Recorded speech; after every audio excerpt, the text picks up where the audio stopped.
Former Jigawa State Governor Sule Lamido has initiated a legal process to challenge his exclusion from nomination for the chairmanship of Nigeria's main opposition People's Democratic Party. Lamido told this day Arise News sister platform that he was at the Federal High Court on Tuesday to conclude the filing of his court papers. He confirmed that he met with his lawyers on Tuesday and had sworn to an affidavit attached to the originating summons expected to have been filed before the Federal High Court yesterday. It was further gathered that the legal team approached the court with an ex parte motion seeking to halt the screening process for former Minister of Special Duties and Intergovernmental Affairs, Kabir Tanimu Turaki, as the sole candidate for the chairmanship position. While a former Deputy National Chairman of the PDP, Chief Bode George, joins us now to discuss this turn of events and how the new wave of crisis and defections could impact the party's national convention slated for Ibadan in November. Good afternoon. Thank you so much for joining us on Newsday. Good afternoon, and I wish you very, very well. And it's always my pleasure. Well, it's always nice to have you here with us on Newsday. Issues. Now, Chief George, why was Sule Lamido denied the nomination form for the PDP national chairmanship contest? And can you tell us, who was behind that decision? When I read about it, I was shocked. He knows the procedure. He's one of the founding fathers of this party. He didn't attend the last NEC. You see, the National Executive Committee of the party is in terms of hierarchy, is the next level to the National Convention. Decisions at NEC is expected to be followed to the bone. Now, he didn't attend, but at the end of that meeting, the dates for the collection of the forms, the dates for the returning of the forms were stated. And he went to the party headquarters on the day they were supposed, the last day, to return their forms. I don't know, Lamido is not a young man, he's my friend. And he's one of the founding fathers of the party.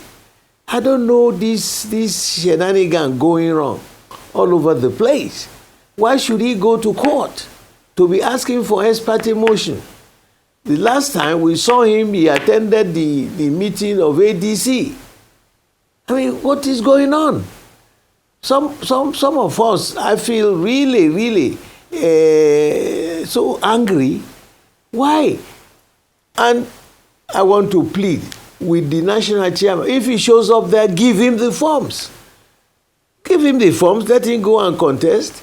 What the managers of the convention are doing is to make sure we have a very seamless convention. What he is doing can land him to be expelled from the party. Because if you do not, it's one of the laws in our party, if you do not exhaust all the avenues within the party and you go to court, you can be expelled. He's there. What does he really want? Okay, he wants to contest. And then I saw the whole zonal members, elders. Shekarau too was contesting. He attended. McAfee also was contesting, and he also was at the meeting. And he alone, out of those who were considered, he was the only one that didn't attend that meeting. And then on the day of the final submission of the form, you just showed up and said you want to get the form. How? This PDP is not a private fiefdom of anybody. Rules are rules, laws are laws. Obey the rules, obey the laws. Okay, now he has jumped to court, getting an ex parte motion. What is there in whether you take the form or you don't take the form, that then you must take the party to court. Ah, come on. It means there is the voice of Jacob and the hands of Esau. And I know I'm an irredentist member of this party. I contested also for the chairmanship of the party. But when I saw the way the whole thing was flying and the way they were going, I withdrew so that there could be peace in the party. What is being considered chairman of the party? He's not the only one who can be chairman. And, those who would decide will be the delegates on that day. I want to plead with the national chairman, Damagun, let them give him the form. Let him fill the forms. Reduce all this tension within the party. It's unbelievable. And and the Maybe party. I'm looking at it from my background as a general. This kind of thing, what I know. Once you come back to the civilian side, human behavior that you would expect goes from 0 to infinity. I'm so shocked about his jumping straight to court. Well, for what? Obviously, it seems tensions are very high amongst individuals within the party. And many are wondering what this message sends to others in the party. The reported exclusion of someone so prominent, like you said, a founding member of the party. What does it send to younger or even less connected aspirants that are watching the PDP and have been concerned that internal tensions have caused it to not be quite free, fair, and transparent in the way internal dialogue and internal election processes are conducted? Listening to you now, we make it look like we have a massive problem in the party. There's nothing. Right from the first time we had an elective convention, I remember vividly well that Alhaji Rimi, late, who is also from Kano, stated when the elders were saying, okay, let us zero this between the southern people, who will contest at that convention. They zeroed it back between Baba Obasanjo and Dr. Alex Ekweme. Rimi stated that the laws of Nigeria does not exclude him from contesting.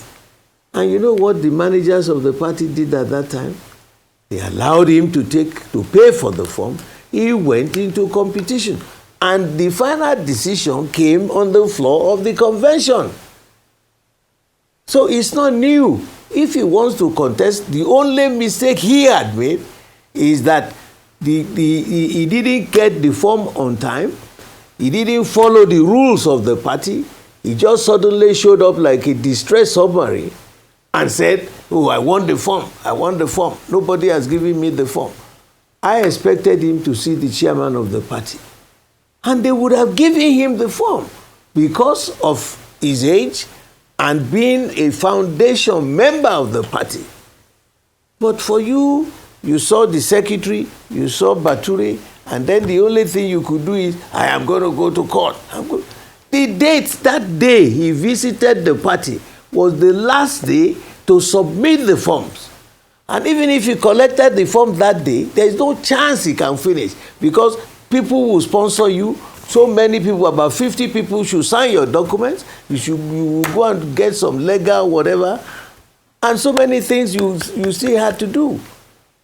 But for you, when you were one of those people who actually stated the rules and regulations of the party.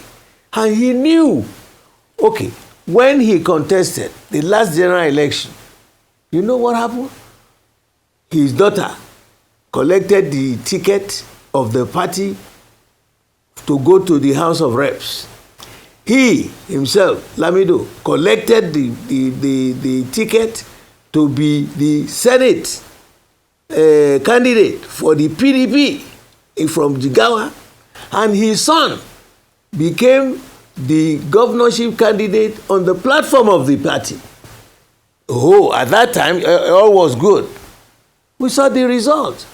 You know, I am trying to appeal to our people. A divided house will remain a defeated house. We should not allow those people who are intentionally flouting the laws of the party. This is not a lawless organization. And there is no organization anywhere in the world that you wouldn't have crisis.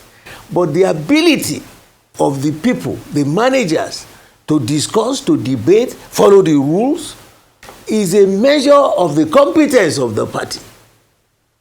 So I don't see why he's making it look like as if it's an Armageddon. No. He didn't collect the forms on time, and it's on the last day to return the forms that he now wanted form. And if that, because that didn't work, you headed to court. However, I want to appeal to the judiciary.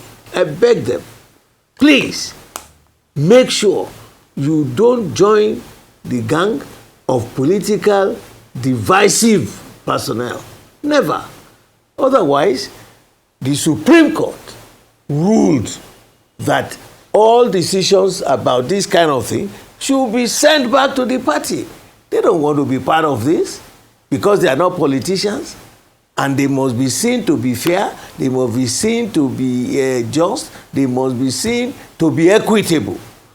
So all these things that this fellow is doing, something must be happening. He was in ADC meeting, although he said, oh, they just invited him and he didn't go. You could have come back to our NEC meeting. You would have been seated. You are one of the respectable people of the upper chamber of the party. He is also a life member of the Board of Trustees. To have shown this kind of character, I am shocked. What do they want, for God's sake? What do they want? What would you achieve? How would the Gen Z generation see you and respect you?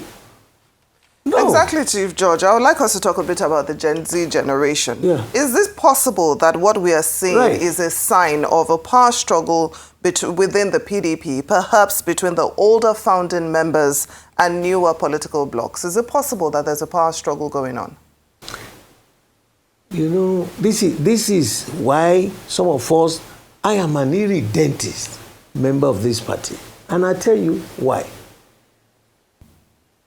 When you look at Nigeria, the First Republic collapsed because the majority had their way and minorities were mere onlookers.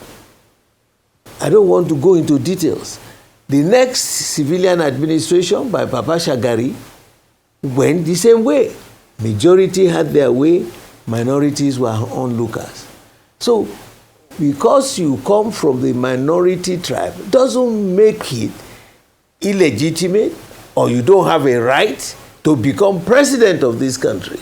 So, the founding fathers sat down and looked at the problems of the First Republic and the Second Republic and the interregnum by the military.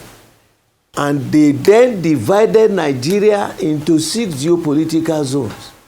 And then decided also the 6 geopolitical positions: the president, the vice president, the Senate president, the Speaker of the House, the secretary to the government, and the national chairman of the party, to remove the issues of perpetuating leaders and managers of this country, that you as a Nigerian, no matter where you come from, whether you are minority or majority, that someday these positions, these 6 top positions, you will benefit from it. So they had removed completely the issue of majority versus minority tribes. Well, Chief Bode, it was brilliant. That was what attracted me to the party. And Chief Bode, so George, the Gen Z generation, they have the opportunities. Well, yes. Speaking of brilliant, we thank you for joining us this afternoon.